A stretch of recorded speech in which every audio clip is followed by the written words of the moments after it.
The bocage is still wet from last night's rain. Mist clings to the hedgerows like gauze over a wound. Somewhere beyond the apple orchards, a single engine coughs, then goes quiet. Inside the steel belly of a Panther Ausf A, Oberleutnant Ernst Barkman wipes condensation from his Zeiss optics with his glove. His platoon has been sitting hull down behind a dirt embankment for nearly 20 minutes, turrets angled toward a sunken farm road that cuts through the hedgerows like a trench. And then he sees them. 5 Shermans, M4s, rolling in column, noses bobbing over ruts, antennas swaying lazily. Their armor is thin enough that Barkman once watched a 75mm shell punch clean through one like a hot knife through cheese. A grin moves around the intercom circuit. Amerikaner, someone mutters. Blechkisten, another says. Tin cans. The Panther crews have been fighting in Normandy for weeks now. They've burned through Cromwells, Churchills, half-tracks, trucks, anything that dared crawl into their kill zones. Their long 75mm KWK-42 guns outrange the Sherman's stubby barrels by hundreds of meters. At this distance, barely 600, the Americans are walking into a firing squad. Barkman lifts his binoculars above the cupola rim. The Shermans are dirty, scarred, their olive drab dulled to gray-green by dust. Infantry trails behind them, rifles slung, trusting these machines to be their shield. He almost feels sorry for them. "Hold fire," Barkman orders. "Let them come closer." You can almost feel the tension inside the Panther, the thick armor vibrating faintly with idling engines, the smell of hot oil and cordite lingering from yesterday's kills. These are elite crews, veterans of Kursk, of Kharkov, of the long retreat from the east. They know this ground, they know these hedgerows, they know Shermans. What they do not know, what no one in Barkman's platoon has yet learned, is that the Americans down there are not the same Americans from June. The lead Sherman stops, its turret slews, not toward the hedgerow, but up, scanning the sky. Barkman frowns. "Why are they stopping?" his gunner asks. Before Barkman can answer, the hedgerows erupt, not with explosions, but with sound. A rising mechanical howl, distant at first, then rapidly swelling until the air itself seems to vibrate. Barkman snaps his head back, scanning the clouds. P-47 Thunderbolts. The Americans call them jugs. 8 of them, silver flashes in the mist, sliding out of the overcast in pairs. "Fliegeralarm!" someone shouts. The Panthers try to back up, but the hedgerow behind them is too thick. Barkman slams his fist against the cupola rim, shouting orders, but it's already too late. Rockets streak downward, not at the tanks, but at the embankments, the tree lines, the concealed positions that German crews have relied on since the invasion began. Dirt, branches, and shrapnel hammer the Panther's hull. The world becomes noise. And then, just as suddenly, silence again. The thunderbolts peel away to the west. Smoke curls from shattered hedgerows. Barkman's platoon is still intact, shaken but alive. He exhales slowly. "Idiots!" someone mutters. "They missed us."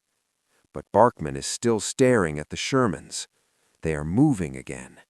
And now he sees it. The lead tank's gun is longer, thicker. Not the squat 75mm he expects, but something sharper, more aggressive. The new American 76mm M1. His stomach tightens. "Target the lead Sherman. AP round. Fire." The Panther roars. The gun bucks. A bright flash, a supersonic crack, and 600 meters away, the Sherman's turret erupts in sparks and flame. It slews sideways, belching smoke, crew bailing out. Laughter bursts over the intercom. "There we go! Like paper!" The second Sherman halts, turret traversing toward Barkman's position. It fires. The impact slams into the Panther's glacis with a metallic shriek. Barkman expects the familiar harmless clang, the ricochet. Instead, the interior lights flicker. A fist-sized dent blossoms in the front armor.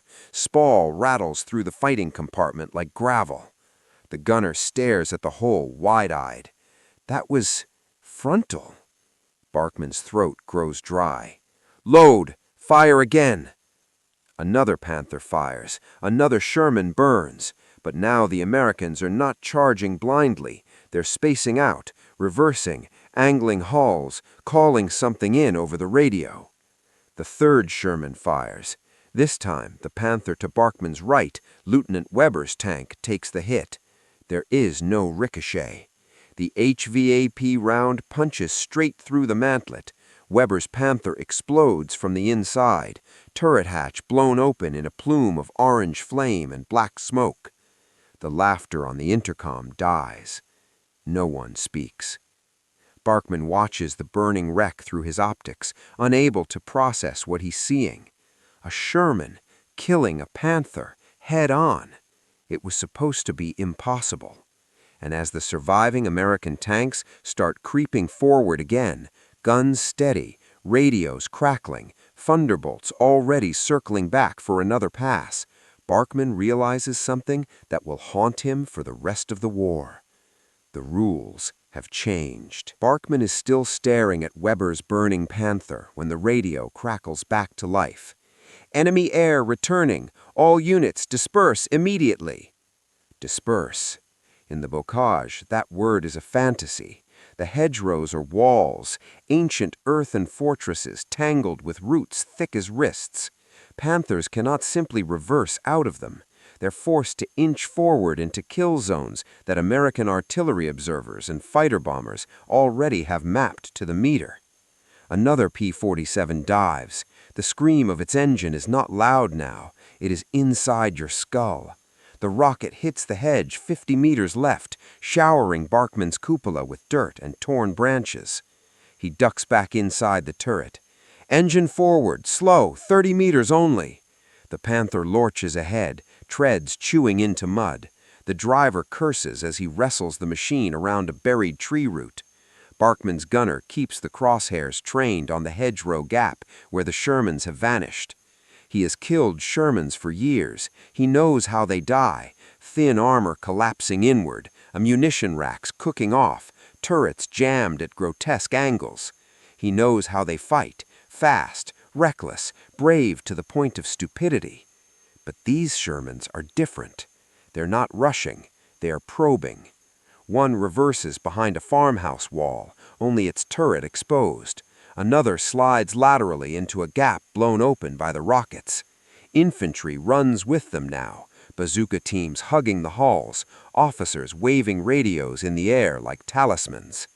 The Americans are not afraid, and that, more than the lost Panther, unsettles Barkman.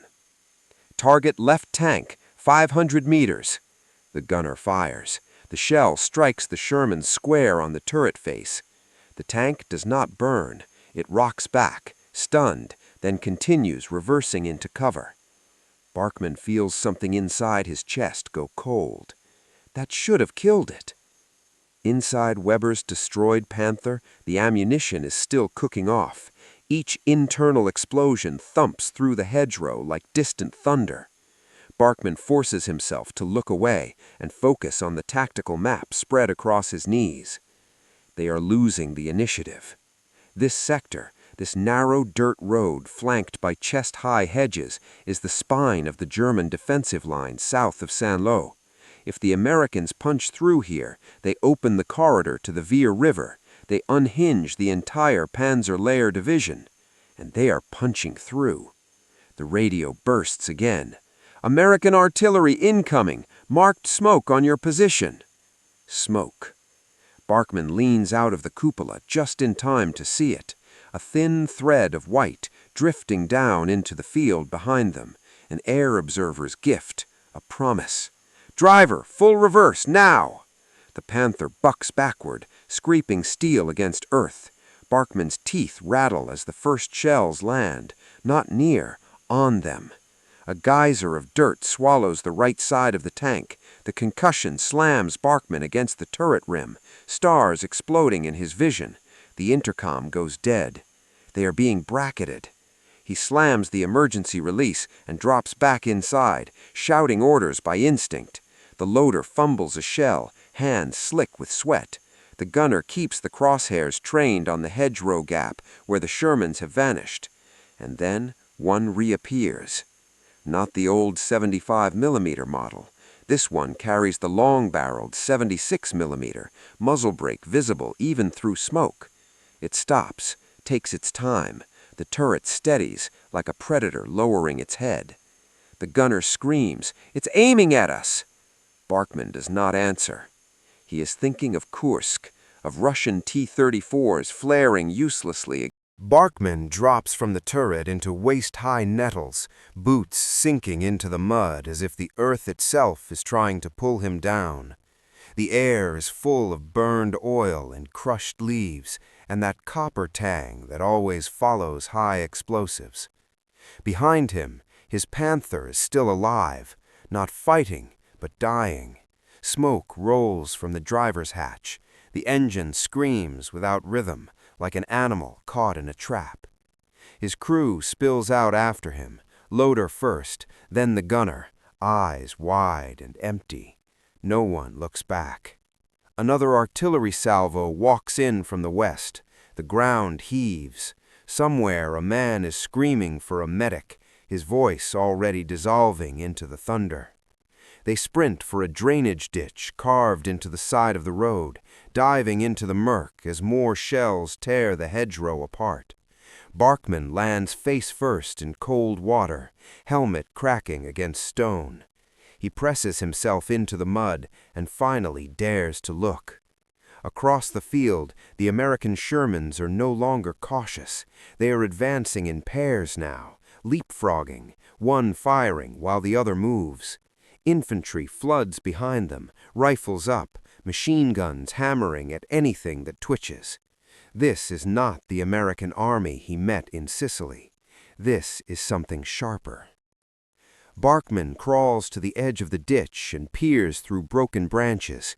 He counts, 5 Shermans visible, maybe more masked by smoke.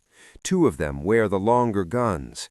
One carries a radio antenna twice as tall as the rest, its commander hunched over the handset even as the tank moves. He understands then. The Americans are not fighting blind. They are seeing the battlefield from above, from behind, from everywhere at once. Their aircraft flush out ambush points. Their artillery smothers anything that stays still too long. Their tanks are no longer sacrificial lambs. They are nodes in a living network.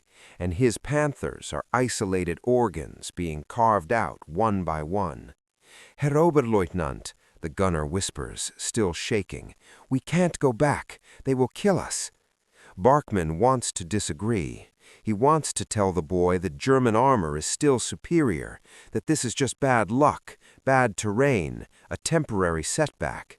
But he cannot lie. Not now. Another Panther, further down the line, lurches into view. It fires twice in quick succession, destroying a Sherman that had strayed too far ahead. For a moment, just a heartbeat, Barkman feels the old pride surge. Then a white smoke marker drops from nowhere, landing directly behind the tank. The Panther begins reversing. It does not make it 10 meters. 6 105mm shells crash down in a perfect ring. The first blows off the left track. The second peels open the engine deck. The third and fourth hit almost simultaneously. And when the smoke clears, the tank is a gutted black carcass, turret thrown sideways like a discarded toy. The Americans have learned. They are no longer trying to beat German armor with courage. They are dismantling it with mathematics. Barkman feels something heavier than fear settle in his chest. This is not defeat in battle. This is obsolescence. The platoon net is dead, battalion command is silent. Somewhere, far to the rear, staff officers are still drawing arrows on maps, still believing that Panthers can hold Normandy by themselves. Down here in the mud, Barkman knows better.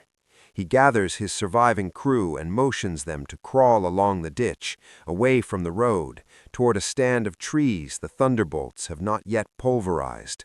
They move slowly, like men under water, every sound magnified inside their skulls. As they crawl, he hears American voices now, close, confident, almost casual. An engine revs, a Sherman's turret creaks as it turns, searching. Barkman presses his face into the wet earth and waits for the inevitable burst of machine gun fire. It does not come. Instead, he hears a new sound, a hollow metallic clatter, followed by the heavy thud of boots hitting mud. American infantry are dismounting. They are sweeping the battlefield on foot. He realizes with a sick jolt that even if his crew escapes this pocket, there will be no place left to hide. The bocage, once their fortress, has become their coffin. And somewhere behind the lines, in factories Barkman will never see, more Shermans are rolling off assembly lines, already fitted with the guns that just shattered the myth of the Panther. Barkman does not see the factory floor, but you do. Not in Normandy, but thousands of kilometers away, under the high steel trusses of Detroit and Lima and Chester, where the American war machine has been quietly correcting its mistakes. The myth of German invincibility did not die in a single hedgerow. It was dismantled in conference rooms, proving grounds, and wind-swept firing ranges, months before Barkman ever heard that first HVAP round scream through Panther armor. In the winter of 1943, ordnance officers at Aberdeen Proving Ground stare at steel plates riddled with failed penetration marks. The M4 Sherman's 75mm gun is not enough. Against Panthers and Tigers, it's a prayer, not a weapon. And so the orders go out. New turret designs, thicker mantlets, the 76mm M1 gun, longer, faster, built to push around at nearly 2,600 feet per second. Not a miracle, but a start. Then someone in the ballistics research laboratory proposes something radical, a lighter projectile with a hardened core, wrapped in aluminum, discarded on impact, a round that does not rely on mass, but on speed. HVAP, high-velocity armor-piercing. At first, it's scarce. The tungsten cores are expensive, the production slow. But in early 1944, the first crates begin to reach Europe, stamped in black stenciling that no Sherman crew will ever forget. Use only against heavy armor. The Americans also learned something else, something no amount of steel can buy. They learned to talk. Radios that actually work. Air liaison officers riding inside tank battalions, artillery plotted not by guesswork, but from forward observers with binoculars and air maps. By the time the U.S. First Army pushes into Normandy's hedgerows, they are no longer just deploying tanks, they are deploying a choreography. Back in the ditch, Barkman watches that choreography unfold from the wrong side of the stage. An American lieutenant steps into view, helmet pushed back, mapboard slung over his shoulder. He points into the trees, speaks briefly into a handset, then waves his men forward. Seconds later, the forest behind Barkman erupts in shrapnel as artillery chews through branches and trunks alike. Barkman lands face first in cold water, helmet cracking against stone. He presses himself into the mud and finally dares to look. Across the field, the American Shermans are no longer cautious. They are advancing in pairs now, leapfrogging, one firing while the other moves. Infantry floods behind them, rifles up, machine guns hammering at anything that twitches. This is not the American army he met in Sicily. This is something sharper. Barkman crawls to the edge of the ditch and peers through broken branches. He counts 5 Shermans visible, maybe more masked by smoke. 2 of them wear the longer guns. One carries a radio antenna twice as tall as the rest, its commander hunched over the handset even as the tank moves. He understands then. The Americans are not fighting blind. They are seeing the battlefield from above, from behind, from everywhere at once. Their aircraft flush out ambush points. Their artillery smothers anything that stays still too long. Their tanks are no longer sacrificial lambs. They are nodes in a living network. And his Panthers are isolated organs being carved out one by one. Herr Oberleutnant, the gunner whispers, still shaking, we can't go back. They will kill us. Barkman wants to disagree. He wants to tell the boy that German armor is still superior, that this is just bad luck, bad terrain, a temporary setback. But he cannot lie. Not now. Another Panther, further down the line, lurches into view. It fires twice in quick succession, destroying a Sherman that had strayed too far ahead. For a moment, just a heartbeat, Barkman feels the old pride surge. Then a white smoke marker drops from nowhere, landing directly behind the tank. The Panther begins reversing. It does not make it 10 meters. 6 105mm shells crash down in a perfect ring. The first blows off the left track. The second peels open the engine deck. The third and fourth hit almost simultaneously. And when the smoke clears, the tank is a gutted black carcass, turret thrown sideways like a discarded toy. The Americans have learned. They are no longer trying to beat German armor with courage. They are dismantling it with mathematics. Barkman feels something